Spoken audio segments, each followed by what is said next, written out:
Bom, pessoal, como eu falei na aula passada, eu ia dar aquela última aula para a gente discutir bastante assim, significado, geometria, transporte, essas coisas todas.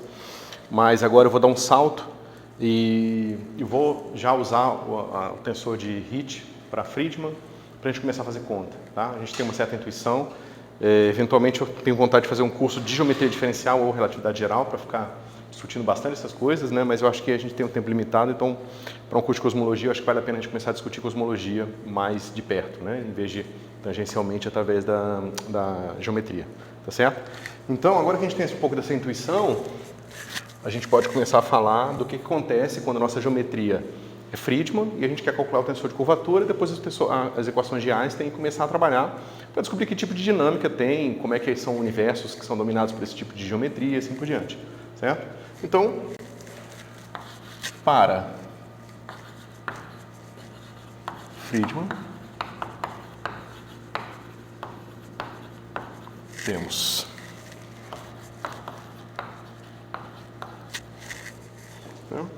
primeira coisa, eu vou usar essa notação. Então, esse cara aqui, o N, ele nada mais vai ser do que as componentes do vetor que eu estava chamando de gama T, tá certo?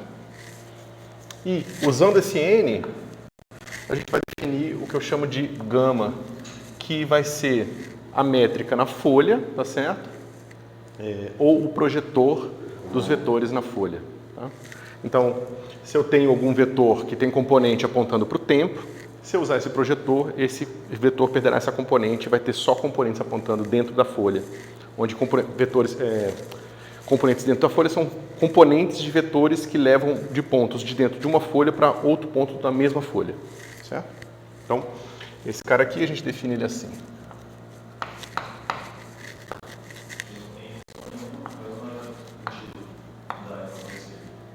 Nenhuma. Tá? Mais N, Mi, N, Mi. Certo? É fácil vocês checarem aqui que gama mini N, Ni é igual a zero. Certo? Porque a hora que contrair esse N com esse N aqui, a gente vai ter a norma desse vetor que nós já mostramos que na métrica de Friedman é menos 1.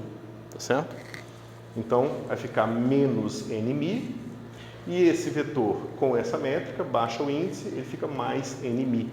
Então, menos Nmi, mais Nmi é zero. Certo? Então, é fácil de decorar como é que é o projetor. Esse cara leva o N no outro N com sinal de menos, esse cara leva o N no outro índice com o mesmo sinal. Esse troca o sinal, esse não troca o sinal, por isso que dá zero. É fácil de decorar isso aqui, tá certo? Beleza.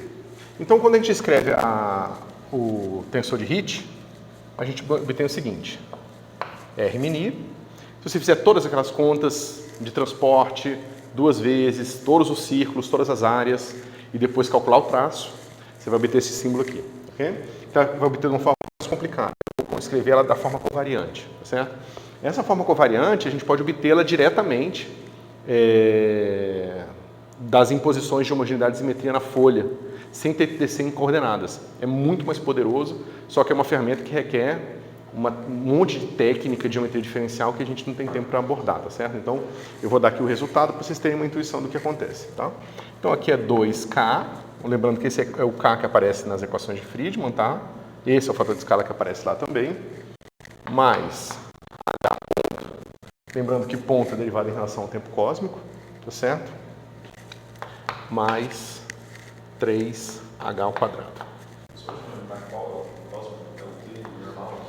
É o T que aparece na métrica que nós estávamos trabalhando até agora. Ou seja, deixa eu escrever aqui. TS2, que é a métrica que nós estávamos trabalhando, é menos C2. Eu vou botar o C aqui só para ficar bem claro, tá? Ao quadrado vai ficar 1 sobre 1 menos KR2, DR2 mais R2, D2. Tá? Então, isso tudo vale para essa métrica aqui. Só que agora eu estou escrevendo em qualquer sistema de coordenadas, tá vendo?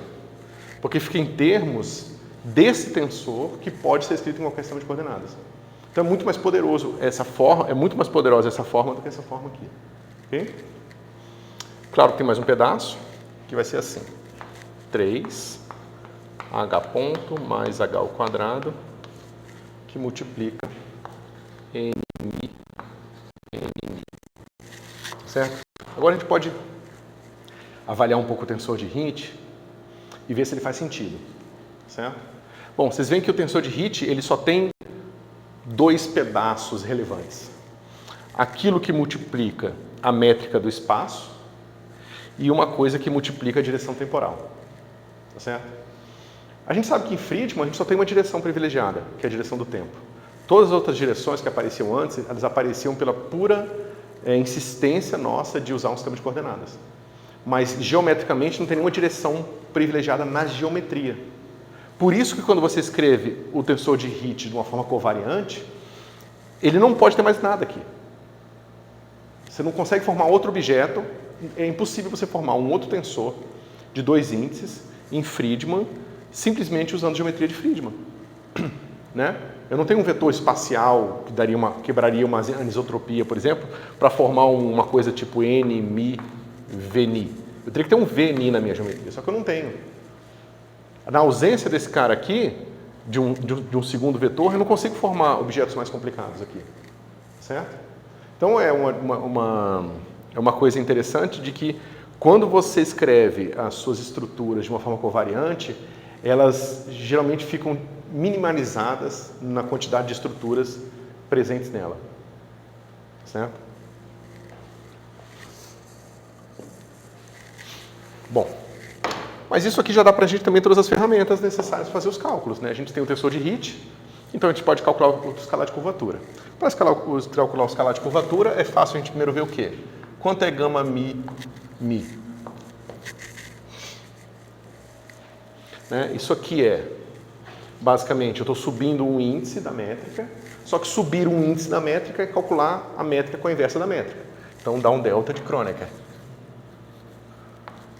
Tá certo? Só que agora eu subi o índice desse N aqui e contraí com esse. Mas dá menos 1, né? Então vai ficar assim, mais N mi. Naturalmente esse cara dá 3. Porque esse traço aqui está dizendo para a gente o seguinte, as 3 direções espaciais eu estou deixando quietinhas. Por isso que o traço é o máximo, 3. Tá certo? Mas a direção temporal eu não estou mexendo. É 0 lá. Certo? Por isso que é 3 aqui, porque é um tensor espacial, ok? Ok. Só uma pergunta. Quando você falou que a gente não consegue fazer as combinações possíveis, na prática você está falando que não vão existir termos, por exemplo, em que você tem misturado o projetor e a componente temporal. Você só pode. Tenta fazer qualquer outra coisa aí. Quais outros objetos você pensaria que você poderia usar? Eu posso usar também isso aqui. Certo? Pode falar, se eu usar esse objeto aqui, eu posso pegar a parte simétrica dele e ele vai me dar mais um novo tensor de segunda ordem. Aí você fala, então, talvez...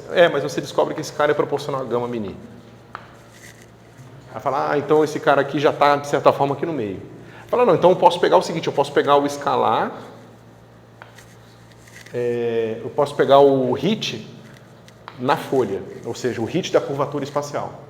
Aí, surpresa, esse cara é proporcional a gama mini. Porque não tem nada, geometricamente não tem objeto novo. Não tem direção geométrica, então não pode aparecer. Só aparece, no caso, com sistema de coordenadas, porque o sistema de coordenadas te dá 4 direções privilegiadas. Toda vez que você introduz um sistema de coordenadas, você está introduzindo 4 direções. Tá certo? Então elas vão aparecer em tudo, mesmo que elas não tenham relevância nenhuma. Tá certo? Esse que é o problema de fazer as coisas no sistema de coordenadas. Está sempre introduzindo estrutura que geralmente é a mais do que você gostaria. Tá certo? Bom, então, se o traço desse negócio é 3, a gente tira o traço dessa expressão inteira, aqui dá 3, aqui dá menos 1, soma, isso aqui vai ficar assim. R vai ser igual a 6K sobre A ao quadrado. Dá para ver, eu tenho aqui um 2K sobre A ao quadrado, aí eu tenho, esse cara vai ter 3, vai estar 6, e aqui eu não tenho nada. Certo? Então, 3 vezes 2, 6, é esse termo aqui.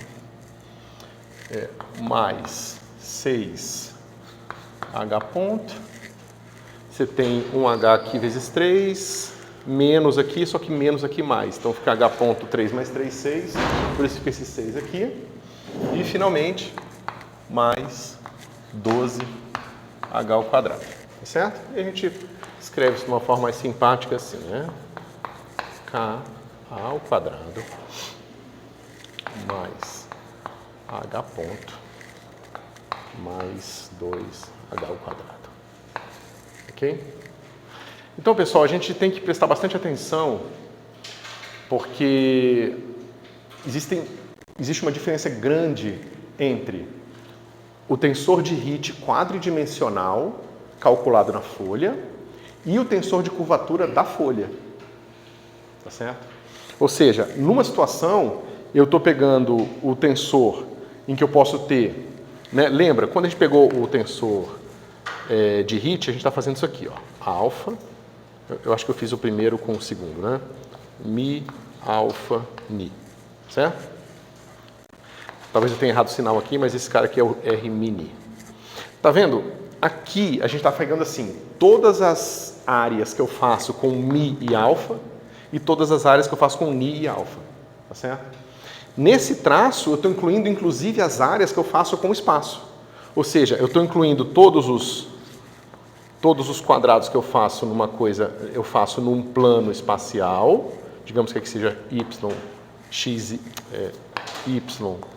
e t, mas eu também estou incluindo os planos que eu faço aqui, ó. Tá certo? Para calcular esse traço aqui.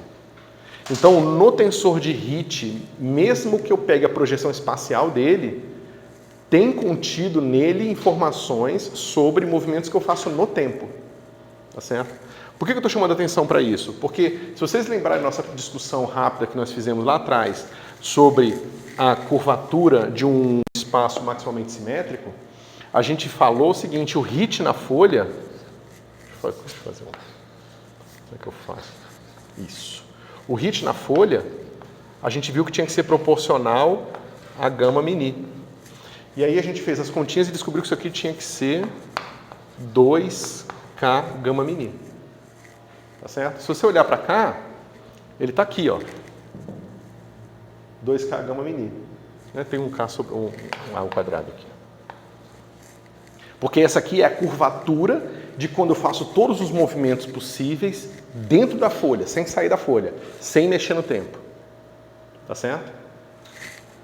E da mesma forma, se eu pegar o meu escalar desse cara aqui, eu vou obter o quê? Eu vou obter 6, né? Porque o traço aqui é 3 vezes 3 é 6, K sobre A ao quadrado. Esses dois termos estão presentes aqui. Um está aqui, esse aqui é a curvatura quadridimensional devido à presença de curvatura na folha, tá certo? E o resto é a curvatura na folha devido à presença de tempo. Pode falar. Você está dizendo que essas duas últimas equações de R fancy é o gama aplicado no R não fancy? Não, não é. Isso aqui não é gama aplicado em R. Esse R aqui é o seguinte, é que a gente não dá para introduzir todos os detalhes, mas só falando rapidamente, quer dizer, na verdade até dá. Lembra que a gente fez o seguinte, a gente falou que a gente tinha a nossa conexão e a nossa conexão é associada ao transporte, né? E a gente encontrava coisa do tipo D, gama R, DR. Lembra? A gente calculou esse cara aqui e descobriu que ele tinha um pedaço proporcional ao próprio gama R, mais um pedaço proporcional ao gama T. Tá certo?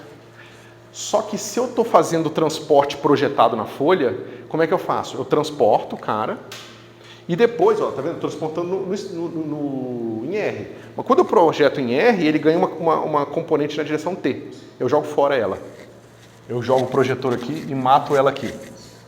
Então, quando eu fizer uma segunda projeção, o termo que viria do T, que resultaria num outro termo de R, eu perco. Porque eu estou preso dentro da folha, entendeu? Quando você pensa nesse tipo de transporte aqui, ele te dá uma nova noção de derivada covariante. Então, essa seria a derivada covariante quadridimensional, que tem a ver com esses transportes aqui, sem desprezar esse termo. E desprezando esse termo, você tem uma nova derivada covariante, que é a derivada espacial. Se você pega agora o tensor de Riemann associado a esse cara aqui, que vai ser o Rzinho arredondadinho, mi, botar aqui ômega, alfa, beta, ômega, beta.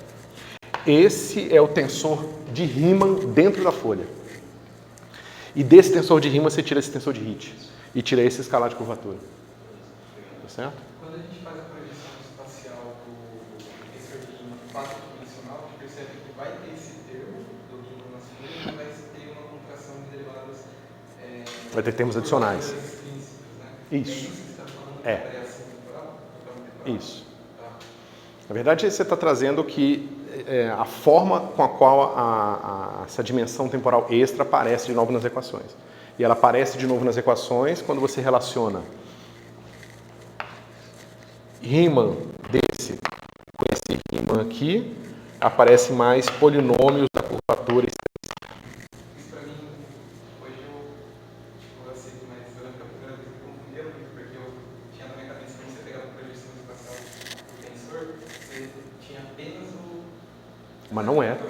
Mas é isso que eu estava falando para você aqui. Na hora que você tira o traço do tensor de Riemann para chegar no tensor de Hit, e mesmo o próprio tensor de Riemann. Eu ia falar que a curvatura era extrínseca, ela é para espacial ainda. Só que meu ponto é que não é só o tensor projetado que vai sobre esse. Se você pegar a projeção do Riemann, ele também não coincide com o Riemann na folha. Sim. Por causa disso aqui, ó. Porque na hora que você transporta, você está reprojetando dentro da folha o seu transporte. Você pode falar de novo isso? Não. Por exemplo, quem é o tensor de Riemann para o espaço? Qual o tensor de Riemann para o R3?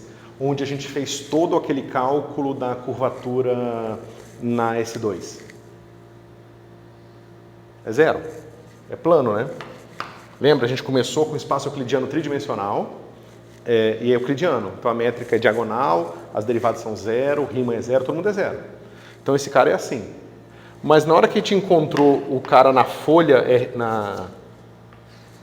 é que é? Quando a gente encontrou esse cara aqui na folha, que seria o S2, a gente descobriu um cara diferente de zero.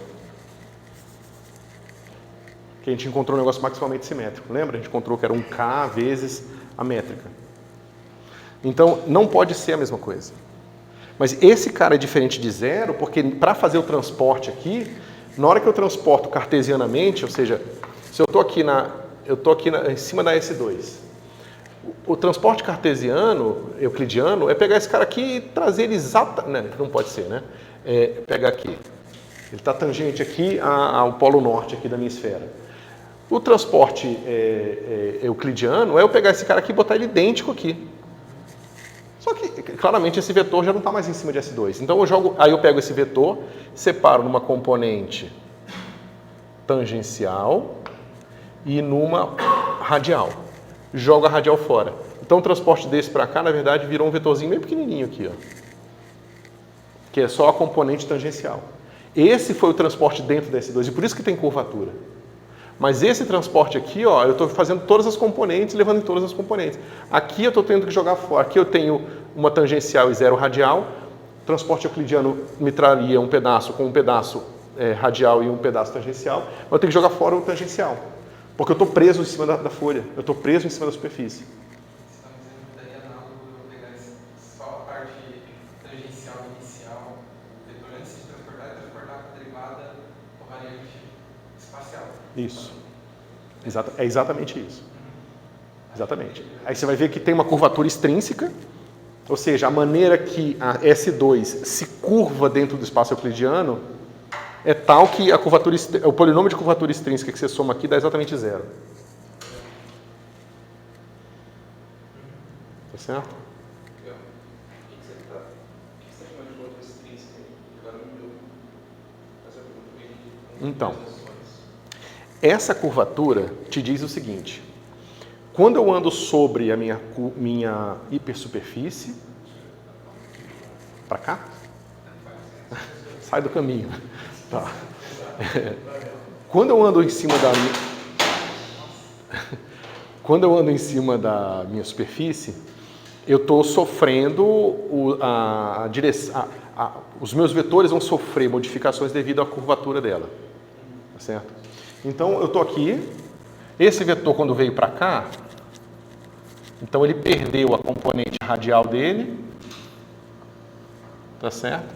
Seria o vetor, seria exatamente esse aqui. Ele perdeu esse cara aqui e ficou com essa aqui, tá certo?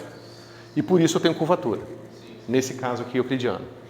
A curvatura extrínseca é o seguinte: quando eu estou numa superfície aqui e ando para uma outra, deixa eu fazer daqui, porque senão eu consigo desenhar ainda pior se eu desenhar assim. Tá. Então, a minha pergunta agora é a seguinte: o que acontece com os meus pontos quando eu saio daqui para minha outra superfície? Tá vendo? Eu tenho uma S2 e eu tenho uma S2 colada nela, e outra S2, e outra S2, e outra S2. O que acontece quando eu ando de uma S2 para outra?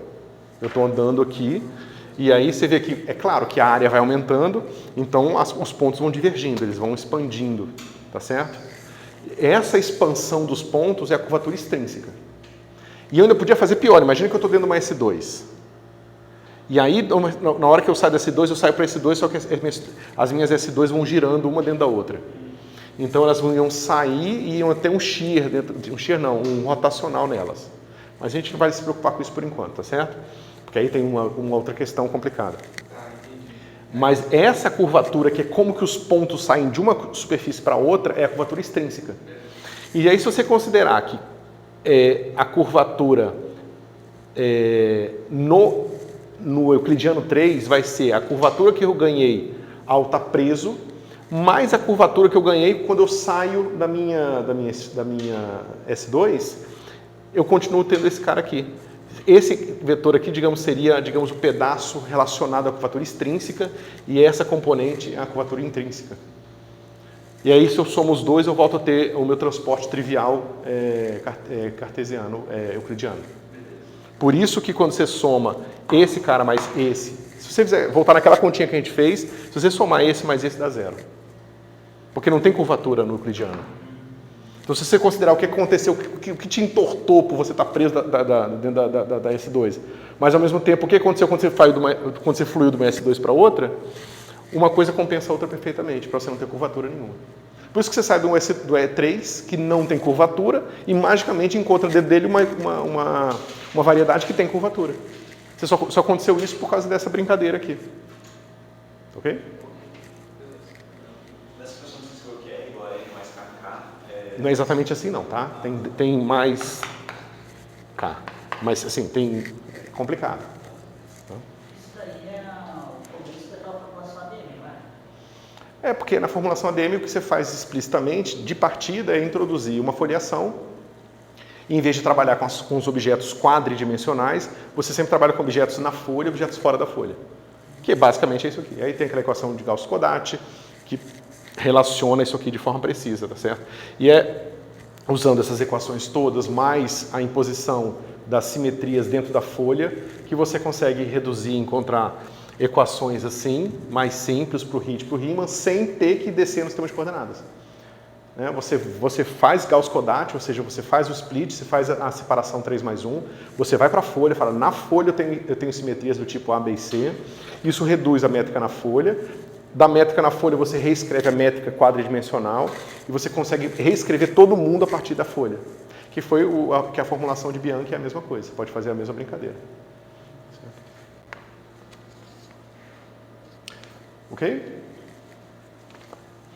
Então...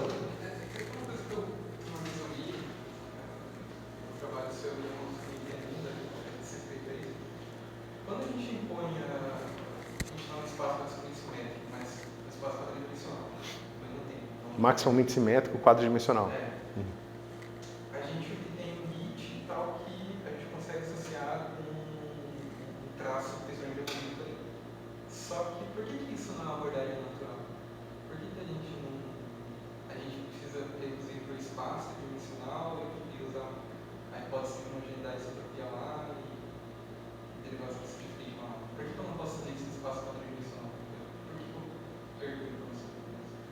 Não é que você perde, é que você é super restritivo, né? Quando você impõe maximamente simétrico, quadridimensional, não tem mais dinâmica. É esse ponto. É porque se o seu tensor de Riemann é dado e só depende de uma constante, o seu tensor de Hit é dado e só depende de uma constante. Se você escrever as equações de Einstein não vão ter liberdade nenhuma em tensor de momento. Não pode ter nada dentro do seu universo, só aquilo que já está previsto na geometria. Nesse sentido, então, quando a gente fala do universo homogeneizotrópico, a gente está falando das hipersuperfícies espaciais. Isso. Sempre. Homogeneidade e isotropia é sempre numa folha. Ou em folhas, tá? E a gente só não considera que a variedade M4 tem essa isotropia porque não leva na universo cerebral. Ou a gente consegue... Leva a um universo simples demais. Que claramente não concorda com as observações. Porque a gente sabe que o nosso universo, pelo menos a gente tem, de todas as coisas que a gente sabe sobre cosmologia, algumas a gente sabe com mais segurança. Uma delas é que houve uma fase quente dominada por radiação. Porque isso deixou várias assinaturas observáveis. Não significa que não existam outras explicações para essas mesmas observações, tá certo? Mas como são muitas e bem diferentes, é difícil você... É improvável que exista uma coisa radicalmente diferente que explique essas mesmas coisas. Mas não é impossível, tá? Improvável, humanamente improvável, só para ser seguro no que eu estou falando. Tá? Mas você poderia, só que as pessoas pensaram isso inicialmente, né? O Einstein gostava dessa ideia, justamente porque tem essa coisa bem assim de que o universo é a coisa mais simples possível, não tem nada... Porque você vê, é meio estranho, né? O universo, por alguma razão, tem uma direção privilegiada. É meio que vai contra, por mais que seja uma direção temporal, vai contra tudo que a gente pensa de princípio de Copérnico, a gente não está no ponto privilegiado. Mas por que a gente está num tempo privilegiado? Porque a gente está num tempo privilegiado. Na verdade, a gente está num tempo hiper privilegiado. Né? É impossível a gente ter nascido alguns bilhões de anos para trás, ou para frente a gente não sabe se seria impossível, mas para trás com certeza seria impossível. A não ser que existam seres vivos na sopa primordial de partículas, né? E a gente... É aquela conversa meio doida. Mas ou seja, existe alguma coisa privilegiada, é o tempo. Só que como a gente não costuma achar estranho existir um tempo privilegiado, já que inclusive a gente está vivo só numa fatia de tempo bem curta, então a gente não encontra essa simetria do tempo também na natureza nem nas nossas vidas. Né? Mais uma dúvida.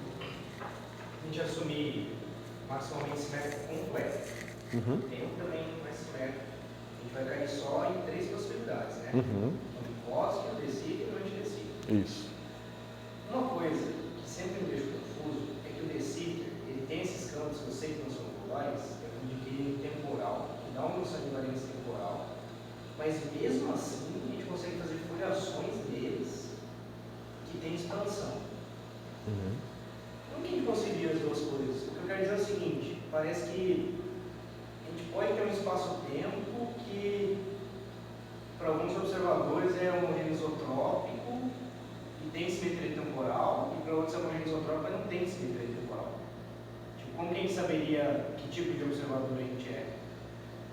Mas assim, a gente não tem, mas não tem, tipo, a gente não escolhe o observador privilegiado. Mas acho que o ponto dele é que você é maximamente simétrico. É que no Friedman se garante que tem uma congruência que é homogeneizotrópico e está expandindo. É uma só, isso. Uma foliação especial. Exato. No decídio, o que me incomoda é que você tem foliações que expande com uma exponencial, que é homogeneizotrópico, mas também pode usar coordenadas que é estático, que não expande, porque você tem simetria completa, apesar de não cobrir o espaço-tempo inteiro. E, bom, me incomoda um pouco essa dicotomia. Mas assim... Mas eu acho que é alguma coisa que eu não entendo muito bem essa questão. Você pode pegar uma família de observadores acelerados com aceleração constante e fazer uma foliação em Minkowski. Perfeito. Continua sendo Minkowski. Continua tendo curvatura quadridimensional zero. Mas se você pegar aquelas folhas, elas vão ter curvatura nelas e vão ter curvatura extrínseca, de forma que isso aqui vai dar zero.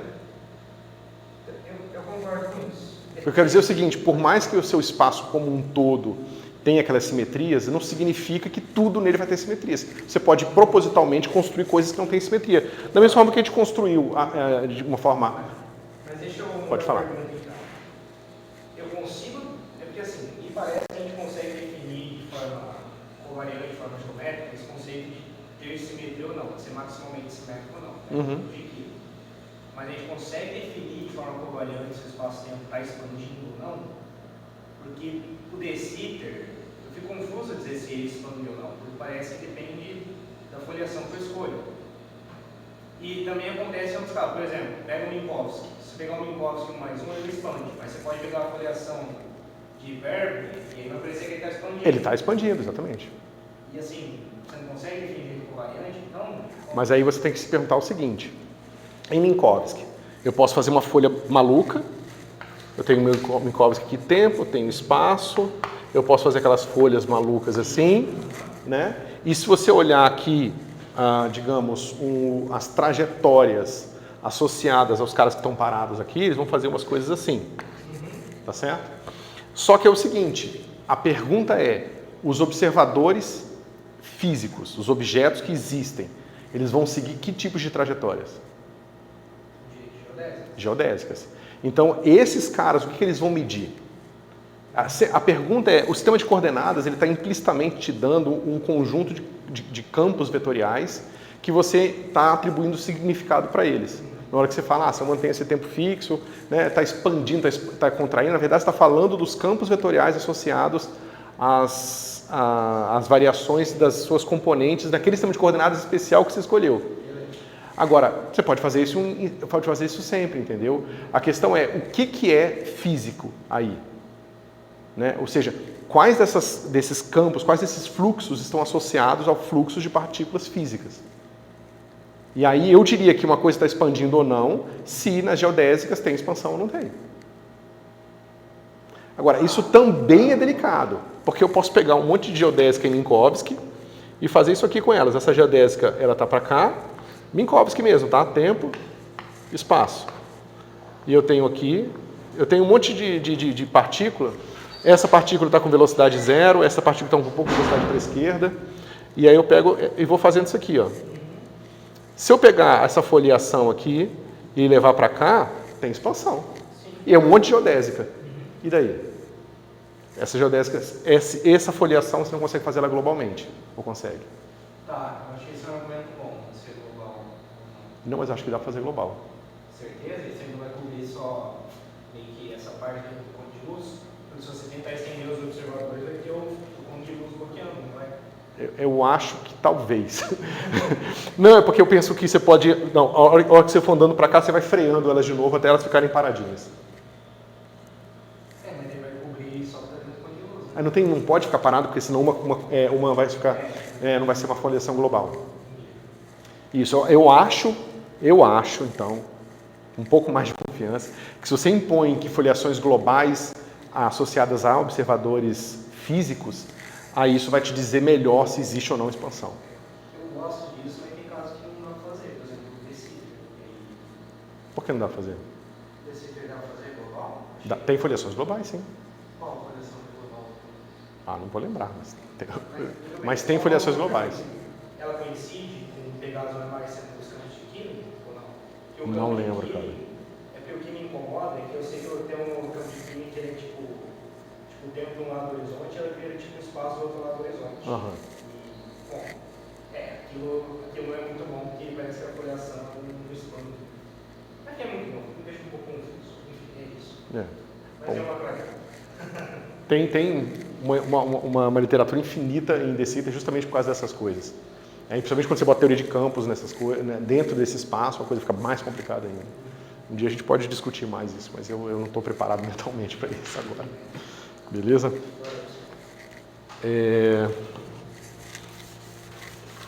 Bom, então, dada toda essa digressão aqui sobre curvatura e geometria, mais um pouco, a gente calculou já o nosso escalar de curvatura, tá certo?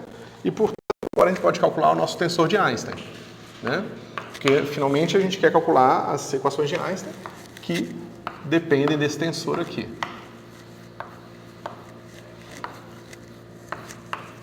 Certo? Isso aqui pode ser escrito assim. É o que nós já tínhamos antes. Já apaguei o escrito novamente. Mais H ponto mais 3H2 gama mini menos 3H ponto mais H ao quadrado NMI. E agora esse termo aqui, tá? Menos 3 que eu vou multiplicar K sobre A2 mais H ponto mais 2 H2. E aqui é Gemini, né? Esse Gemini, o que eu faço? Eu vou reescrever ele assim.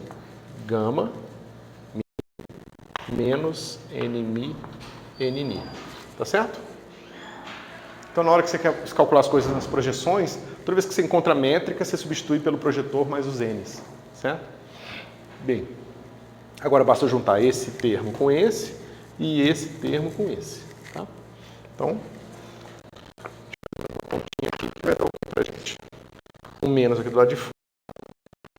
Capa A2 mais 2 H ponto mais 3 H2 gama mini mais 3 K sobre A2 mais H2 NMI NNI. Né? Essa expressão ela é curiosa porque se você olhar para o seu tensor de Riemann, para o tensor de Hit, eu tenho um H ponto aqui e eu tenho um H ponto aqui. Eu tenho H ponto nos dois. Tá certo? E por que isso é importante? Porque o H ponto ele vai me dar uma coisa proporcional a A2 pontos, fator de escala derivada segunda. Né? Quando eu igualar uma expressão desse tipo aqui com tensor energia-momento, isso vai me dar uma equação de segunda ordem para o fator de escala. Certo? Só que eu não posso ter duas equações para o fator de escala. Eu não posso ter uma equação que vem daqui para o fator de escala e uma equação daqui que vem para o fator de escala. Porém, quando eu faço essa combinação especial aqui, né, você vê que aqui eu tenho, nesse termo aqui, que é escalar de curvatura, tem um H ponto, e eu tenho, esse termo está multiplicando aqui, então eu tenho menos com menos mais 3H ponto. E aqui, ó, eu tenho menos 3H ponto. Então, é quando nós vamos para o tensor de Einstein que o termo tempo-tempo, que é o termo NN, perde o H ponto. E isso é importante, porque é isso que vai dar para a gente a parte da equação de Friedmann, que não é uma equação de movimento, mas e sim um vínculo nas condições iniciais. Qual passo ou todos?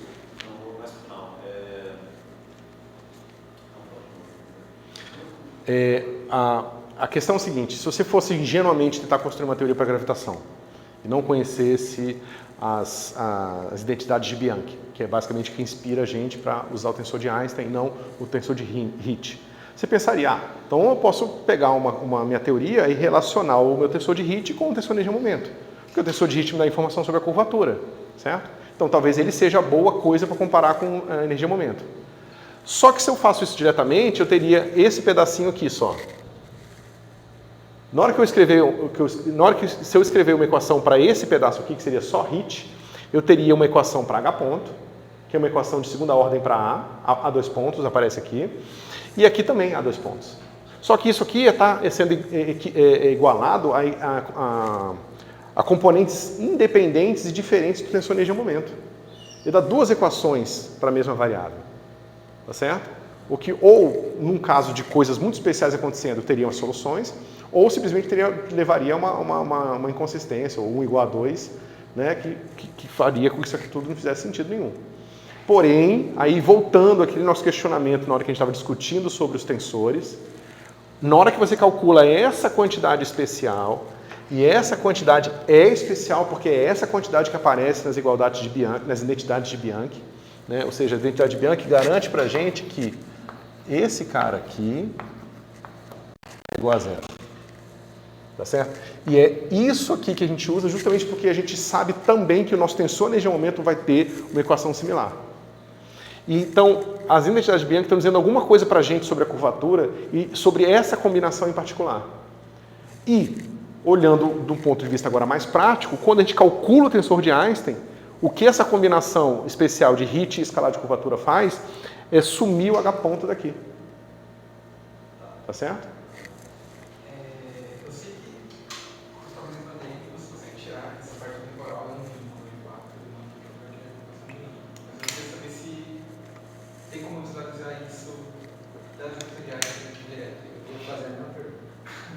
E vou acrescentar ainda. Eu já vi discussão, acho que no Volt, que dá para ver isso analisando a forma no G00. E se você abrir em cima de coordenadas, você vê que acho que não tem. Você não tem primeira derivada temporal, você não tem segunda. Isso, só tem até primeira derivada temporal. Isso, mas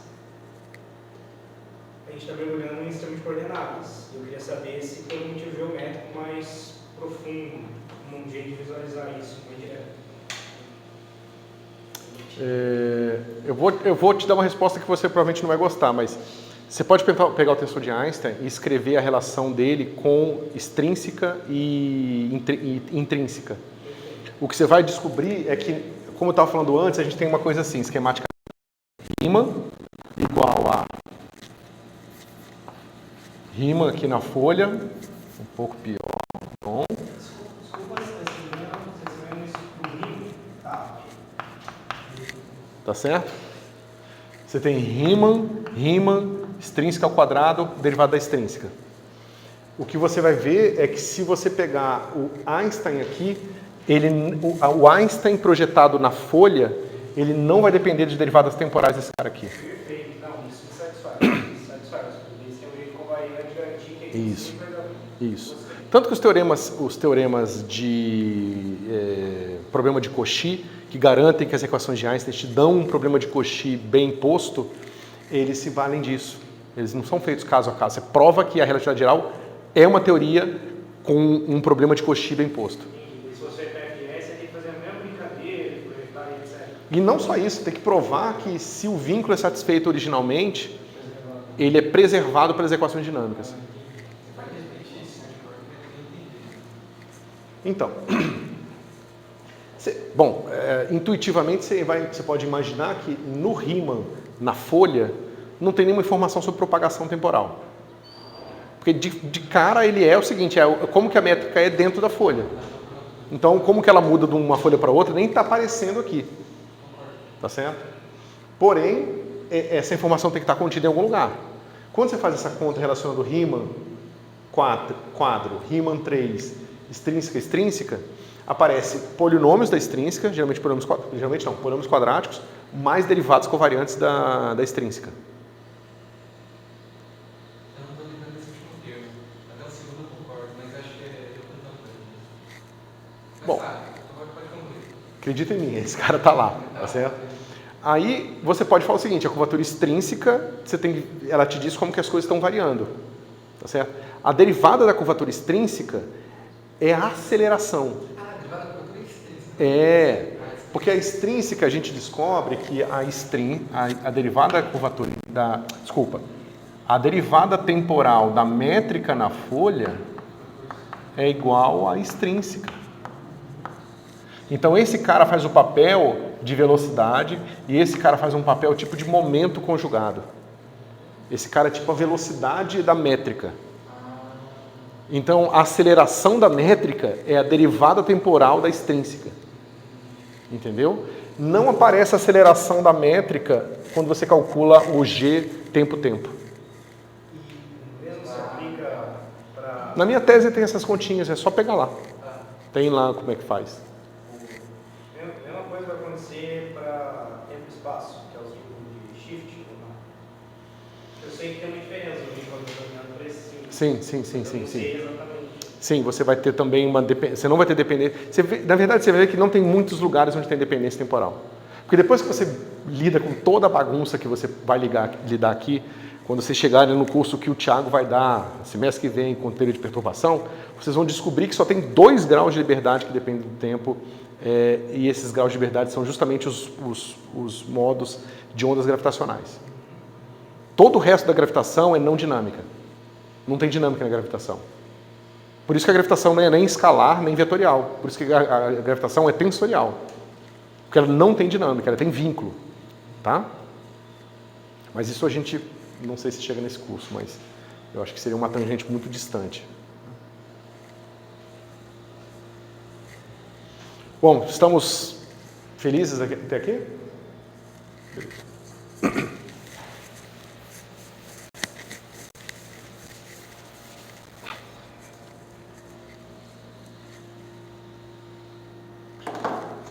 Ok. Então agora nós temos o tensor de Einstein. A gente pode escrever as equações de Einstein. G mini igual a kappa T mini. Ok? Bom, acontece o seguinte, pessoal. No lado esquerdo da equação, eu sei que eu tenho uma coisa que multiplica gama mini e eu sei que eu tenho uma coisa que multiplica n mi n ni, né?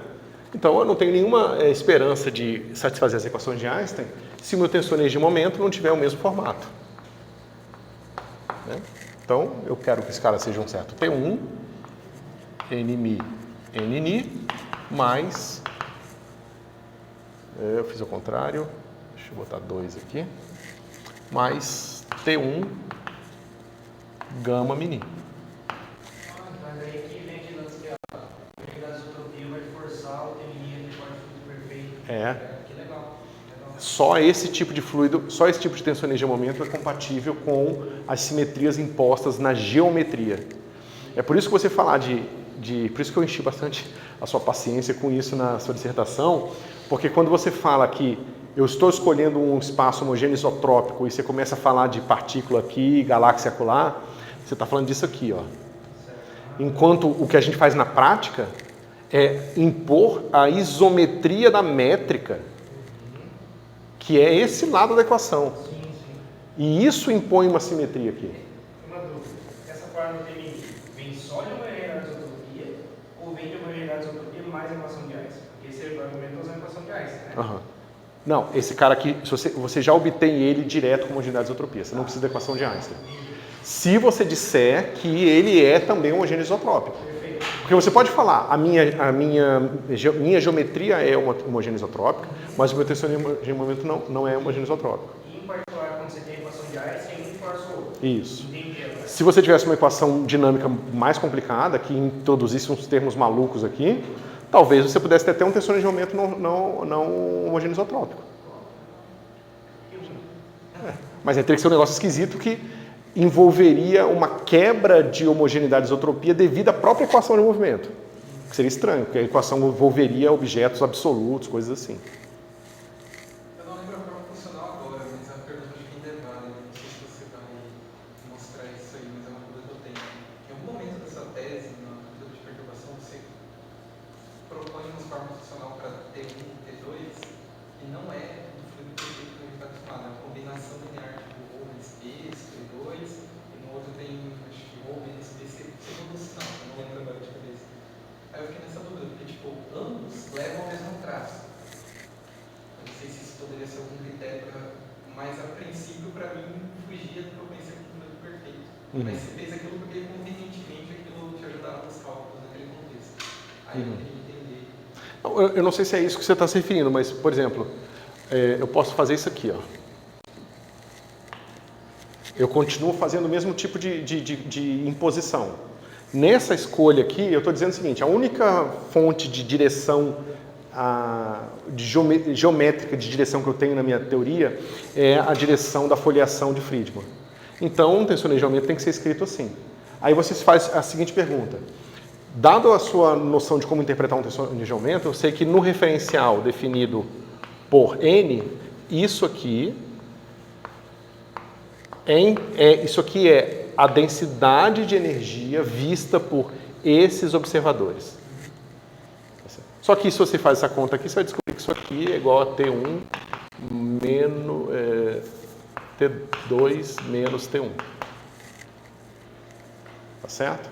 Aí você fala, bom, na mesma pegada, eu posso fazer o seguinte, eu posso pegar esse cara aqui, né? E eu sei que se eu projetar mi, alfa, gama, ni, beta, t, mini, isso aqui tem que ser pressão vezes a minha métrica espacial mais pressão anisotrópica, que é um tensor sem traço. Tensor espacial sem traço. Tá certo? Eu sei que isso aqui tem que ser verdade. Bom, quando eu faço essa conta aqui, nesse cara, eu vou descobrir o quê? Quando eu fizer a projeção desse cara aqui dá zero e a projetor desse cara vira o próprio T1. Né? Então, isso aqui vai ser igual a P gama mini, isso aqui eu repito, tá? E o lado esquerdo eu aplico aqui e vai ficar assim, T1 gama mini. Tá certo? É fácil ver, né? Porque quando você jogar esse cara aqui, vai descer o índice, o gama no gama dá o próprio gama, porque é um projetor, então você pode aplicar ele nele mesmo quantas vezes você quiser, da mesma coisa. Então você obtém isso aqui. Então isso aqui está dizendo aqui, não pode ter pressão anisotrópica neste referencial e que a pressão é igual a T1. Tá certo? Bom, mas se pressão é igual a T1, então você sabe que ρ mais ρ vai ser igual a T1, T2 menos a pressão, tá certo? Você vai jogar o T2 aqui, o T1 aqui, o T2 aqui, e vai encontrar ρ, ou seja, deixa eu escrever aqui, você fez eu fazer as coisas um pouco diferente do que eu tive nas minhas notas, mas não tem problema não. Então, você substitui esse resultado ali, e você descobre então que T mini vai ser igual a T2, a gente descobriu que era... Espera aí, eu descobri o primeiro que o T1 é igual a P e o T2 é igual a ρ mais P. Então fica assim, ó. ρ mais P N mi mais o T1, peraí. O T1 é igual a P, é isso? Isso, T1 é igual a P. Mais isso.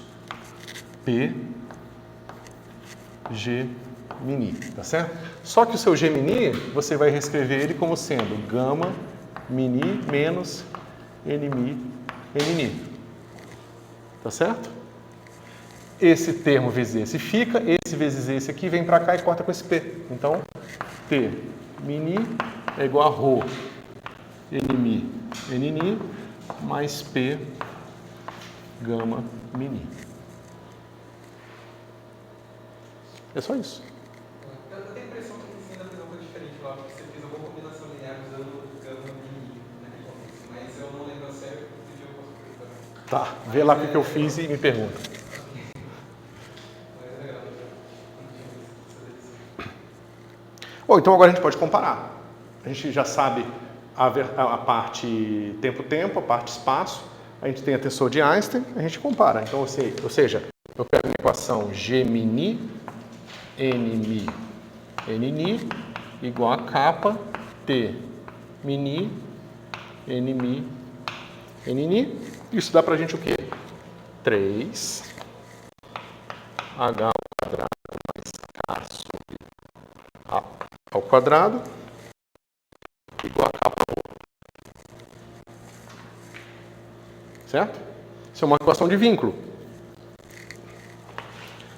A e A ponto não são independentes.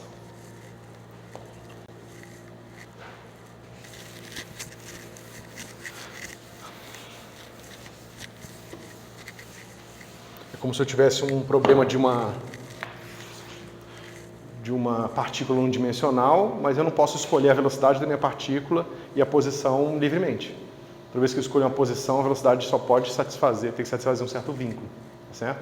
É uma hipersuperfície aqui de vínculo onde a minha dinâmica vai acontecer, tá ok? E a minha próxima equação, que é 1/3 de G mini gama mini, é igual a kappa P mini gama mini sobre 3. Isso aqui dá pra gente uma equação dinâmica. Menos K sobre A ao quadrado, mais 2H ponto, mais 3H2. Tudo isso aqui é igual a kappa pressão. Tá certo? Bom, isso aqui é a primeira equação de Friedmann. Deixa eu ver se eu já ajeitei ela aqui. Não ajeitei ainda. Deixa eu ajeitar ela depois. Tá. Então, eu tenho aqui uma equação de vínculo. Ela é tradicionalmente escrita assim. H ao quadrado é igual... Veja, eu gosto de escrever ela assim também para você lembrar Que isso aqui é tudo que vem da geometria e esse aqui é fonte. Tá? Mas tradicionalmente a gente bota a curvatura na fonte. Okay? Então a gente tem esse cara aqui, e isso aqui a gente bota assim: kappa ρ sobre 3 menos K sobre A2. E uma equação dinâmica.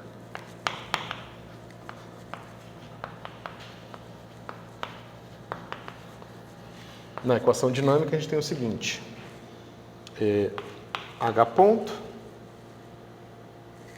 Deixa eu fazer o seguinte. Ela está escrita aqui já, tá? Então eu vou fazer, para a gente simplificar ela, a gente vai lembrar o seguinte: H ponto é igual a A2 pontos sobre A menos A ponto sobre A ao quadrado, tá certo?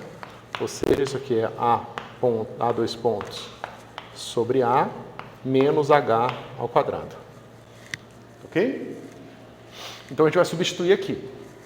A gente vai pegar esse H ponto, vai substituir aqui. E vai obter o seguinte: A2 pontos sobre A vai ser igual a menos kappa sobre 6 ρ mais 3p. Tá? Façam essa continha, não é muito complicada, tá? Vocês vão ter que fazer isso e depois substituir o vínculo aqui. Ok? Vocês vão fazer isso, substituir aqui, vai sobrar um certo fator de H, você substitui um vínculo, vai aparecer o ρ. Por isso que aparece ρ e P, ok? Aqui. Só que não é qualquer ρ e P, é ρ mais 3P. Certo? Bom, você vê que esse cara aqui, ó, é sempre menor que zero se ρ mais 3P for maior que zero. E é por isso que isso aqui se chama, é uma das razões, quer dizer, esse é a versão num contexto muito específico da condição de energia forte. Certo? Se você impõe que as suas geodésicas têm que ser sempre atrativas, você obtém isso aqui também. Que esse negócio tem que ser positivo. E é claro que, veja, se a aceleração do seu fator de escala é negativa, ele pode até começar expandindo, mas uma hora ele vai colimar. Se o seu conteúdo material satisfaz as condições de energia forte, não interessa o que esteja acontecendo, o seu universo vai contrair, eventualmente. Certo?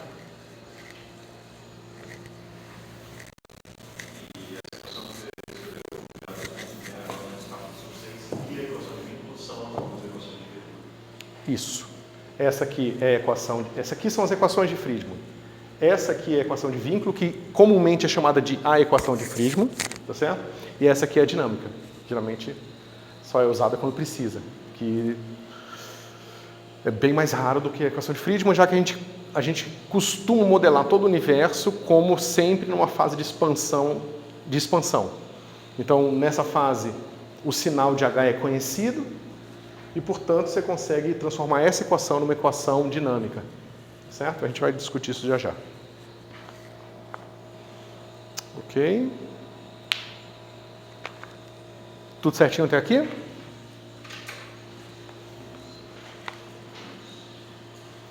Bom, acontece o seguinte, pessoal. A gente sabe que a gente tem, como eu falei para vocês, densidade de Bianchi,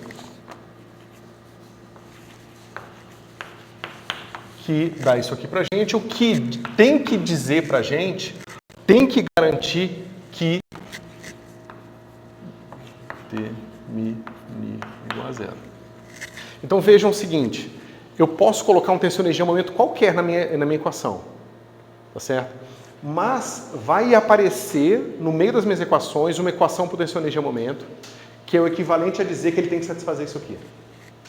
Porque até agora eu estou construindo esse tensor de momento da mão, do bolso.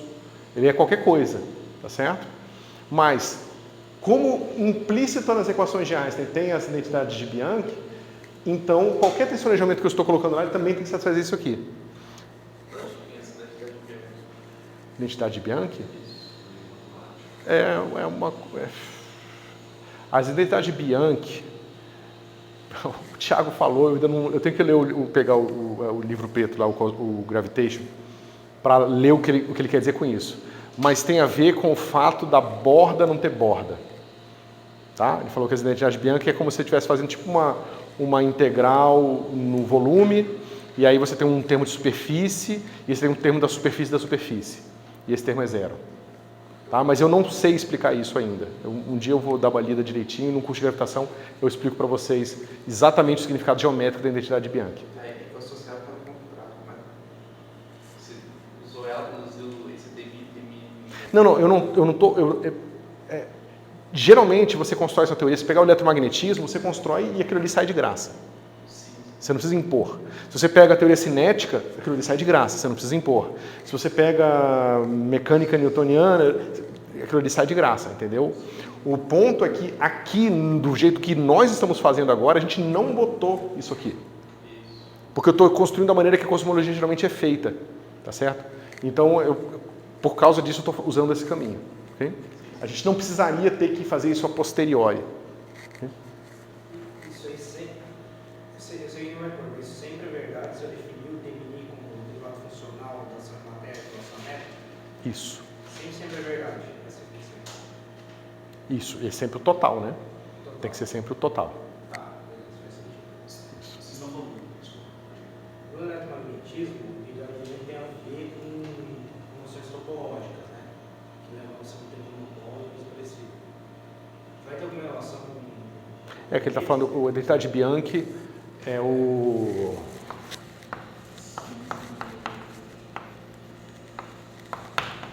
Não tem um termo de corrente de monopolos. A identidade Bianchi no eletromagnetismo é isso aqui. Sim. Isso aqui é a mesma coisa de dizer que não tem monopólio magnético. Sim, isso tem uma ligação com topologia no caso do eletromagnetismo. Sim. A identidade Bianchi, no nosso caso, de relatividade geral, tem alguma conexão com topologia nessa linha que você falou? Porque eu sei que tem aquela dualidade entre variedade e forma. Provavelmente. Porque, veja, aquilo que eu estava falando para vocês é sobre borda da sua variedade. Isso. Então, quando eu tomo a borda no infinito, aí eu pego a borda da borda. Né? Geralmente você pega um espaço infinito, você pega, digamos, seu ponto aqui, aí você pode pegar uma coisa que tem um certo raio e depois mandar esse raio para infinito. Mas, independente disso, você pode pegar essa esfera aqui e você vê que ela não tem borda. Por isso que você teria essa identidade Bianchi, entendeu? Agora, se você botar uma topologia esquisita, talvez você consiga colocar borda nesse negócio. Mas não sei se eu estou viajando um pouco, mas me incomoda um pouco a noção de borda nesse contexto, porque a gente sabe que tem geometrias possíveis e ainda vai valer aquela igualdade, conexões abertas, espaço hiperbólico ou plano, por exemplo.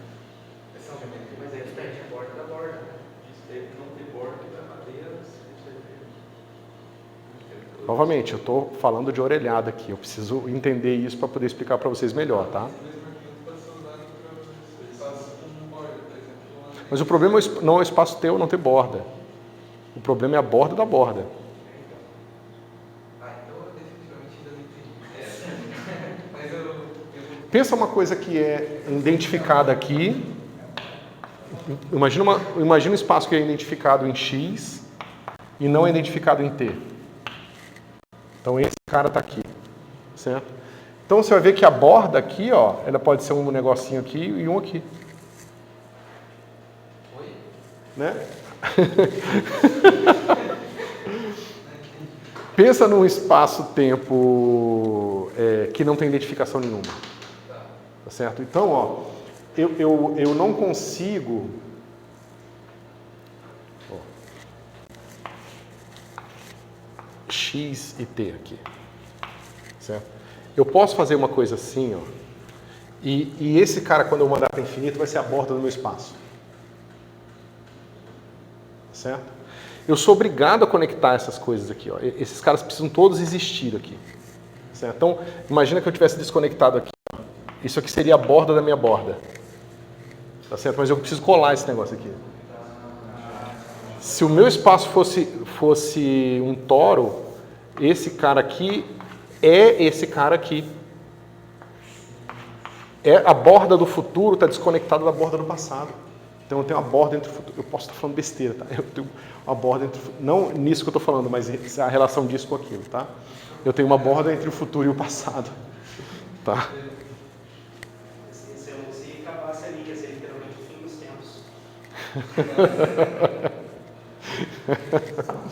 Tá certo. Mas e essas duas coisas, naturalmente, estão todas associadas à topologia, né? Da mesma forma que para o caso do eletromagnetismo. O tensor de Hess ainda tem uma simetria? Ele é simétrico? Ele é simétrico. Ele é simétrico. É. O tensor de Hit é simétrico? O tensor de Hit é simétrico também. Sim. Ok. Então, isso tudo aqui era para dizer para vocês que dentro das equações de Einstein, né, das equações de Friedman, que são as equações de Einstein, essa equação está contida. Então a gente não precisa calcular ela do zero, tá certo? Basta a gente pegar essas equações aqui e combiná-las para obter as equações, para obter essa equação aqui. Ok? Bom, eu vou a minha equação de vínculo, tem uma coisa que é assim.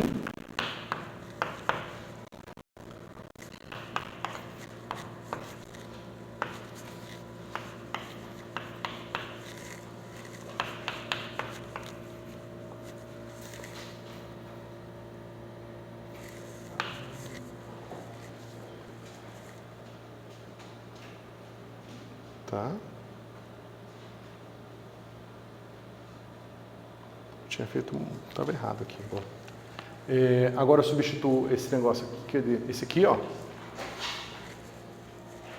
Eu posso pegar essa mesma equação aqui, substituir lá, nesse H ponto aqui. Vocês fazem a continha e vocês vão descobrir que mais 3H ρ mais P é igual a zero. Tá certo? Que normalmente é uma equação dinâmica para ρ, tá certo? Essa equação, pessoal, ela é super importante porque te diz o seguinte: não importa qual é o conteúdo do material que você esteja interessado, ele vai satisfazer isso aqui. Aí você fala, o eletromagnetismo satisfaz isso aqui? Sim, satisfaz isso aqui. Se pegar a densidade de energia associada ao tensor de Faraday, ela satisfaz essa equação aqui. Exatamente essa equação aqui. Se pegar um fluido, que é um fluido mesmo, satisfaz essa equação? Satisfaz essa equação. Se eu pegar uma teoria fermiônica, de um monte de elétron, uma teoria de campos fermiônica, satisfaz isso aqui? Sim, satisfaz isso aqui. Então é uma equação dinâmica que todos os componentes de matéria da existência satisfazem. Tá certo?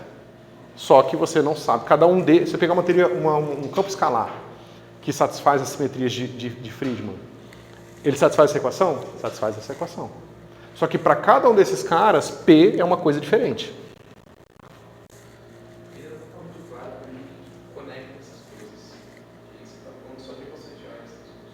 Sim. Porque aqui...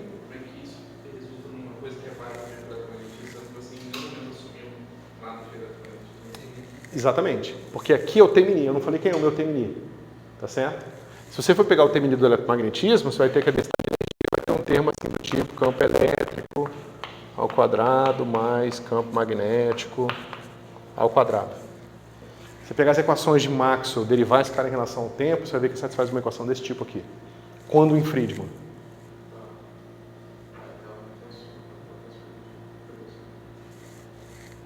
Quando a gente considera o campo de Klein-Gordon, uma coisa que para mim soma coincidência, a gente pode calcular a equação de campo de Klein-Gordon, dá uma equação bonitinha, e se a gente calcula a equação de continuidade, que é esse cara aí, vai dar a mesma coisa.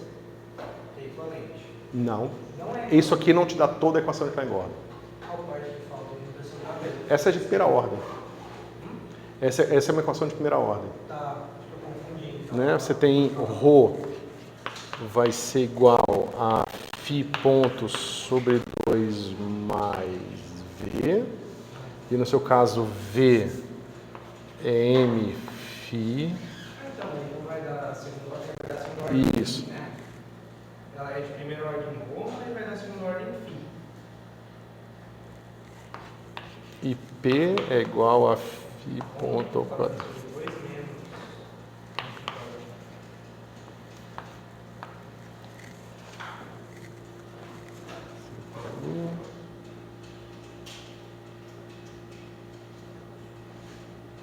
Era só, mas deixa eu ver aqui.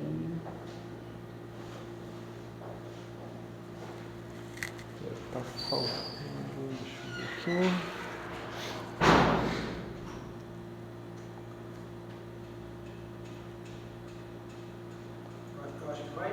o segundo termo vai dar a contribuição de 3H φ ponto H. O primeiro termo vai dar uma contribuição de φ ponto em evidência, φ2 pontos, mais M φ. Será que dá? Não, porque quando tem um potencial mais complicado, eu sei que não dá, não. Mas você tem razão, a pressão que a gente vai encontrar que difere, que faz com que tenha tem outro pedaço da dinâmica, ela, quando o potencial não é simplesmente φ quadrado sobre... Mas isso já respondeu a minha pergunta, né, para os potenciais. A primeira pergunta seria, isso é uma infeliz coincidência ou tem algum motivo por trás disso? De equação da continuidade da equação dinâmica do campo, naquele caso? Só uma coincidência, tá? É uma coincidência, porque em geral você vai ter uma equação a mais para P. Tá. Só que às vezes o seu P depende de uma nova quantidade que nem está aparecendo aqui ainda. Que quando você calcular a derivada temporal dela vai depender de uma nova quantidade e assim por diante, infinitamente. Uma quantidade... São outros momentos do seu, no caso da teoria cinética, são os outros momentos da sua distribuição de partícula. Tá, essa última parte eu entendi, mas... se eu fizer essa mesma brincadeira do eletromagnetismo, vai dar uma das equações de Max ou vai dar uma coisa exatamente? Tem que dar uma das equações de Max. É uma das equações de Max. Em geral, sempre vai dar uma das equações dinâmicas da teoria? Ou não? Sim, tem que ser. Tem que ser. Por que tem que ser? Porque senão você estaria dando mais uma equação para sua teoria. Eu entendi o que você falou, mas eu esperaria que seria uma equação equivalente a uma das equações dinâmicas. Que não tem informação a mais. Ah, não, tem que ser alguma combinação complicada das equações dinâmicas que você já tinha. Tá. Não pode ser uma equação nova, independente. E nesse caso, dá uma combinação trivial que dá mesmo. Da própria equação de Klein-Gordon vezes um φ ponto. Aí tem que tomar cuidado, porque tem que jogar o φ ponto a zero e tal. Sim. Tá, acho que eu estou satisfeito com isso. Acho que não ficou claro para mim também como você dá o processo para insurgir os outros momentos estatísticos que você comentou. Como que vai surgir as outras equações? Então, porque se você olhar para essa equação pura e simplesmente, digamos que a geometria está dada. Você, por alguma razão, não está preocupado em fazer o problema simultâneo de geometria e matéria, tá certo? Então, você sabe esse cara que é uma função do tempo bem conhecida. Aí você fala, então agora eu vou resolver essa equação. Beleza, quem é P? Você não sabe. Entendeu? Não tem como, é impossível. Aí você fala, não, pera um pouquinho. Quem é a pressão no caso de eletromagnetismo, ou seja, ondas eletromagnéticas fluindo numa métrica de Friedmann? Ah, nesse caso a pressão é dada por essa combinação particular de P e B, de E e B e assim por diante. Ou de A, ou o que quer que seja. Certo? Agora, como eu sei escrever isso em termos do meu potencial vetor, e eu sei quais são as equações do potencial vetor, eu sei calcular uma equação dinâmica para P. Agora eu resolvo essa equação e a equação para P. E aí eu sei como é que meu tensor de aumento evolui no tempo. Ou seja, já tem conhecido o temininha a priori. Você precisa conhecer as equações, você precisa conhecer a dinâmica dos constituintes do Temini. Só que por causa da identidade de Bianchi, parte da dinâmica de todos os Teminis possíveis já está incluída nas suas equações de Einstein. Eu tenho uma pergunta em relação a essa identidade de Bianchi. Eu não sei o que eu ganharia com isso, mas não posso relaxar essa hipótese, uma vez que, da teoria cinética eu já consigo tirar aquela conclusão da degree de tensor de aumento do a zero. Então, Não é alguma coisa que você faça. Não é uma coisa que você faz depois. Você pega o tensor de Riemann, você calcula o gradiente dele e você vai encontrar a identidade de Bianchi. Ela está lá. eu não sei o que. Quebrar ela com Oi? tipo, sei lá, colocando torção. Não sei, cara. Talvez, não sei. Você tem que tentar. A gente tem que entender a razão geométrica da existência dela e cutucar aquela razão geométrica até ela parar de funcionar e aí ver o que acontece.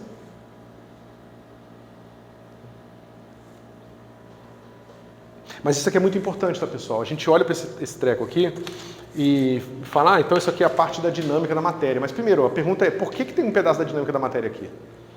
Por causa da identidade de Bianchi. Mas significa que toda matéria que existe tem que satisfazer essa equação? Sim, significa. Certo? O que é forte pra caramba. A gente geralmente chama de equação de continuidade com tensor de energia momento. Tá certo? Ela não é conservação de energia.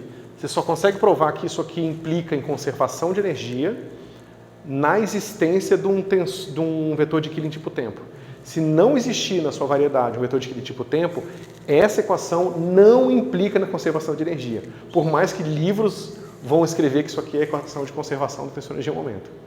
Mas não é conservação porque não conserva nada. A não ser que exista um vetor de Killing tipo tempo. Tá certo?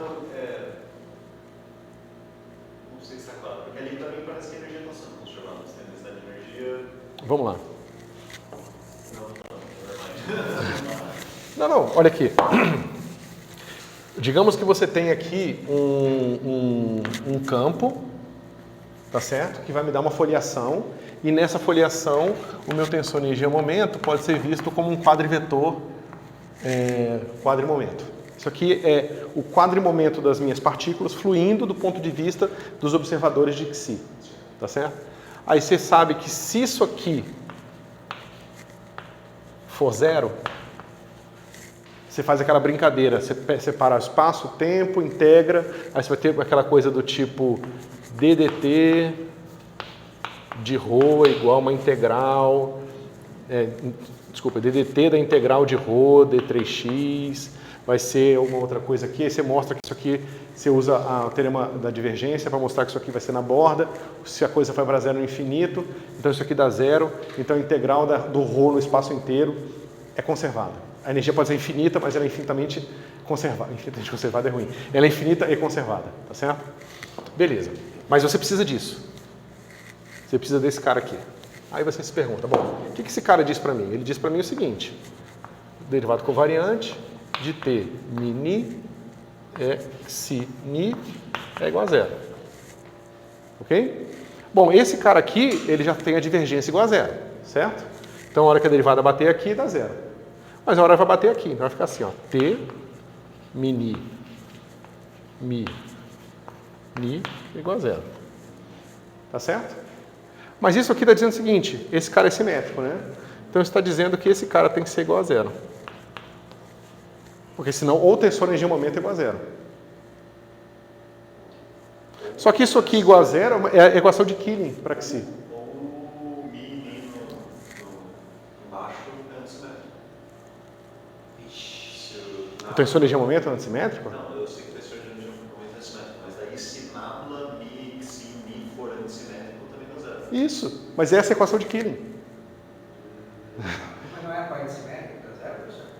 Então, a parte simétrica tem que ser igual a zero. Quer dizer que... Só tem um antissimétrico. Perfeito, né? It's the same picture, exatamente. Então você precisa da equação de Killing. Eu vi um pouco só naquela derivada covariante ali de PMC igual a zero. A gente está se perguntando se isso garante a conservação. Ou seja, se isso é verdade, será que isso é verdade? A gente mostrou que se isso é verdade, então a derivada aqui é zero, sobra a derivada aqui. Só que essa derivada dá isso aqui. Não existe no nosso espaço. Aí você poderia falar o seguinte, mas espera um pouquinho, pode ser uma combinação bem particular deste T-mini simétrico com esse cara aqui que dá zero. Tá certo? Você poderia fazer essa argumentação. Não, pode ser que exista. Só que o tensor energia-momento, ele é parte das condições iniciais do seu problema. Você escolhe inicialmente quanto de energia tem no seu campo e tal. Você está livre para escolher isso aqui. Então, na verdade, esse negócio não tem que dar zero para um T-mini particular. Tem que ser igual a zero para qualquer T-mini. Porque tem que ser igual a zero para qualquer distribuição de energia em momento. Talvez a energia se conserve para uma distribuição bem particular de energia em momento, mas não para toda. Então a energia não se conserva. O que você falou é que quando a gente coloca campo de Killing, mesmo estrutura do espaço, então não importa o tipo de matéria que eu colocar, ela vai ser Não importa as conservada. condições iniciais do tipo de matéria que eu coloquei. Entendi. Porque mesmo se eu tiver um espaço que não tem simetria, se eu for esperto e escolher uma condição bem específica, ela pode vir a conservar. Mas Exatamente. A gente sempre conserva. Isso. Pô, que legal, não tinha pensado dessa forma. Isso. Você consegue dizer por que as pessoas costumam chamar a divergência do eletromagnético do energia-momento como conservação de energia? Porque aquilo começou em Minkowski, né? E em Minkowski aquilo é a conservação. Porque em Minkowski aquilo ali garante a conservação de energia. Localmente, eu olhava, volta na minha variedade e eu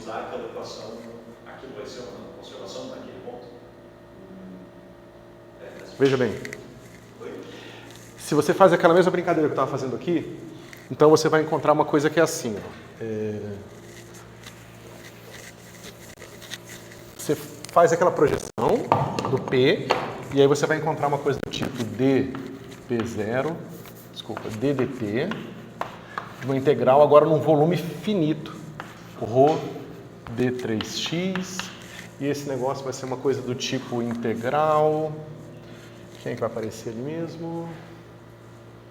Isso, aqui vai ser integral do divergente do P espacial, aqui é P0, tá? E aqui é do P espacial, d3x. Só que agora está num volume finito. Tá certo? Aqui é menos, aqui é mais porque tem a métrica, né, de Minkowski aparecendo, tem um sinal de menos para cá. Estou simplificando um pouco a nossa vida. Então o que isso está dizendo para a gente? Ele está falando o seguinte, integral na borda do volume de P dA. Então a conservação ela está dizendo o seguinte, num volume finito, a quantidade de energia total aqui dentro vai ser igual à quantidade que entrou pela quantidade que saiu. Se o seu espaço for tal que você pode tomar essa superfície no infinito, e não tem nada vindo do infinito e entrando no seu espaço, ou saindo do seu espaço e indo para fora do infinito, para fora do espaço, então a energia se conserva. Tá certo? O que essa equação diz no caso de curvaturas, na ausência de vetor de campo de Killing, é que não é verdade. A quantidade de energia que entrou não é igual a que saiu. Pode ter entrou um pouco, saiu um pouco, criou um pouco ou destruiu um pouco dentro, devido à presença da geometria variando de uma forma esquisita. Tá certo? Porque a energia não se conserva em Friedmann. Certo? Tem sempre o velho argumento, mas bom, se existisse um conceito de energia para o campo gravitacional, então todo mundo ficaria feliz se você mostrasse que a energia do campo gravitacional, mas a energia das coisas se conserva. Só que eu acho que essa é uma insistência ingênua, porque o que diabo pode ser energia de uma coisa que você usa para definir o que é energia? Porque a geometria do espaço-tempo é o que você usa para definir o que é energia, que é como uma coisa flui no espaço-tempo. Ou não só no espaço-tempo, mas como que flui num certo espaço-tempo com uma certa métrica. Dada esses conceitos de réguas e cronômetros, a energia dessa coisa é tanto. Agora, como que eu posso definir a energia da régua e do cronômetro, se eu não tenho uma régua e cronômetro para medir a régua e o cronômetro? Né? Você poderia pensar na métrica das métricas, uma métrica que mede o tamanho das métricas. Né? As pessoas já tentaram fazer coisas assim. Dois pontos. Primeiro, eu achei interessante você falou de a métrica definir a noção de energia e movimento. E eu poderia afirmar isso olhando para aquela definição do PNI, porque ele vai aparecer o campo de quilo e a métrica. E próprio isso aqui mesmo, o divergente o gradiente do negócio usando a métrica para tomar o produto interno desse negócio. Sim, concordo. Então a métrica é isso, legal. Mas, no formalismo ADN, a gente vê que, de fato, a newtoniana é zero. Quando você considera campo gravitacional mais matéria. Sentir que gerador de translação temporal é zero. Assim, não sei se é um abuso de linguagem, mas não poderia considerar essas grandezas referidas no formalismo canônico da teoria para dar uma noção assim, de energia, momento do campo gravitacional? Ou são coisas diferentes? Por ser canônico nesse sentido? Basicamente, o que você está me falando, eu posso traduzir aqui para quem não conhece isso aqui, né? Você tem H, tem um papo que eu estou esquecendo aqui fora. H menos K ρ sobre 3 mais K sobre A2. Tá? Isso aqui é a newtoniana de Friedmann. Tá certo? E ela é zero, o que é exatamente o vínculo. Claro que eu também tenho uma dinâmica, mas o vínculo é esse cara aqui. Tá certo? E o que você está falando, que você pode pensar que, então, isso é observado, ou melhor, isso mais pedaço geométrico e matéria.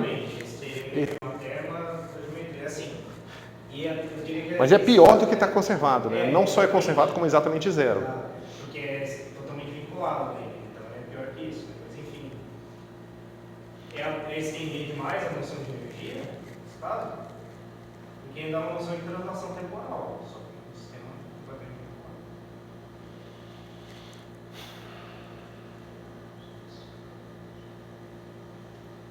Por que que isso não é uma boa energia, né? Por que que H² mais K sobre A2 não é uma boa energia? Certo. Ou porque é um conceito de energia diferente do outro, porque eu tenho a impressão que são coisas diferentes. É porque o momento canônico, a princípio, é diferente do momento conservado, né? Sim. Isso é uma energia canônica, não sei se é Não, esse é o gerador de translação temporal. E Nesses- ele é conservado, pior que isso, ele é zero, né? Ele é pior do que conservado, ele é conservadamente zero. Exatamente. É. Pergunto se isso é uma definição de energia. É porque o que o Sandro argumentou é que não dá para definir energia do campo gravitacional.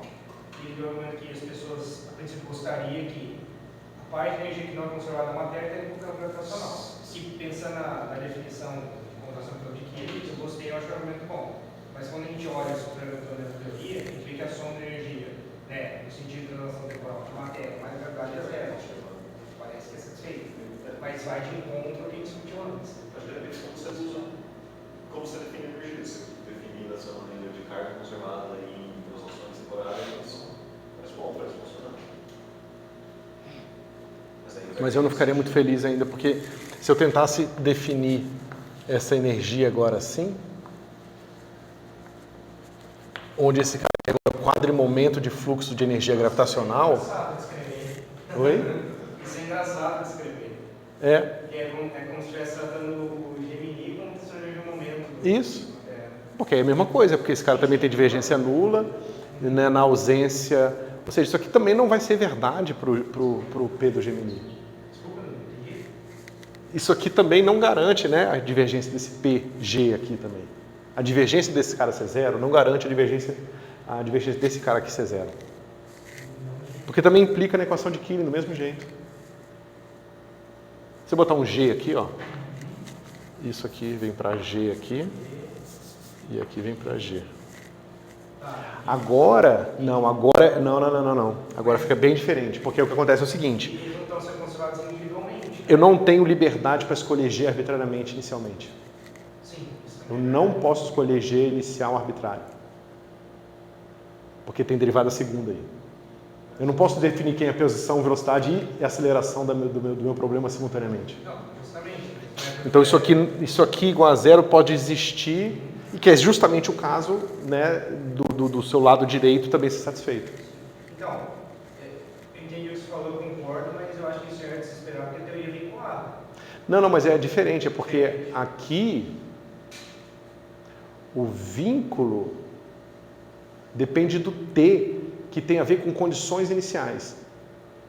O T é definido pelas condições iniciais. Gemini, você fala. Gemini. Certo. Né? Isso. O Gemini está relacionado às condições iniciais do seu conteúdo material. E o G não. O G é a dinâmica da matéria. Então é fundamentalmente diferente isso aqui. Mas se eu, vamos supor que eu tenho um Gemini de condição inicial. Só ver o tempo. Pessoal. Divergiu bastante. Última coisa. Tá. Não é que eu preciso ir buscar as crianças. Eu vou desligar aqui e aí a gente continua conversando.